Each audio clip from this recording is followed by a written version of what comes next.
Okay, so part one of our conversation about what healthy gospel community looks like was about a gospel centeredness, so that the gospel informs our Bible study, our relationships, our understanding to the rest of the world. It prioritizes what we do and why we do it at every turn. Now, part two, the second distinctive of healthy biblical community that we're focusing on today is authenticity, or being an authentic community. And this comes from, again, Acts chapter 2, verse 44, where it says, "And all who believed were together and had all things in common." And then in verse 46, it says, "And day by day, attending the temple together, breaking bread in their homes, they received their food with glad and generous hearts." And so what we see is a group of people, a community, spending time together.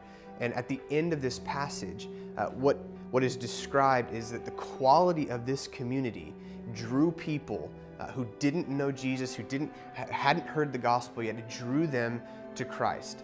John 13:35 is a place where Jesus is talking to his disciples, and it's another way of saying the same reality. And he says, "The world around you will know that you're my disciples by how you love one another." I always thought that he was saying that the world will know that you're my disciples by how you love them. But the reality is what Jesus is saying is the quality of our community determines the credibility of our message to a watching world. 1 Timothy 3:15 says it another way. Paul says that the church is the pillar and the buttress of truth. And those two terms mean a pillar elevates, it promotes, it lifts up, and a buttress projects, it shoots out of the ground and holds up. And so what the church is a pillar that promotes and projects the gospel, so that the watching world sees how we are with one another, sees the quality of our community, and that gives credibility to our message. They see Christ in the gospel and how we love each other. And so here's the key to being an authentic community. What matters the most between us, the most important thing that we have in common in Christian community, is who we are and what we have in Christ. It doesn't matter our background, it doesn't matter where you've come from. It doesn't matter the things that you do or don't have in common in your phase of life and your preferences. You might be enemies in any other context, but if you have Christ in common, that means we can do life together deeply. And this shapes how we are to each other, because if we keep coming back to the gospel, then we'll remember, as God has been towards us in Christ, so we are towards one another.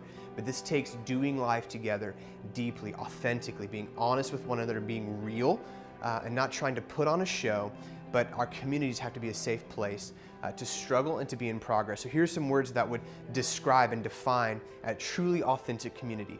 Safe, a sense of family, togetherness, doing life together in common spaces. The ordinary things of life become places for us to experience life together. And so honestly, take inventory for yourself today. This is the application of this principle for us today. Honestly ask yourself, if a person who is far from God, if a non-believer who is honestly seeking and wondering about the claims of Christ, if they could be a fly on the wall in your community, in your gatherings, in your life together, would they be drawn to Christ? Would they see Christ? Would they see a community of people who are struggling, who are honest about the ways in which their shortcomings are causing pain in their life? Would they see a group of people defined by love, struggling, not perfect, but in progress? Would they see a place and a group of people that would draw them to Christ? The big question is, do our communities point one another and others toward Christ in a compelling way? And being authentic is sort of the ground level foundation of that process. And so I want to ask you guys to consider that question honestly, take inventory as you discuss today.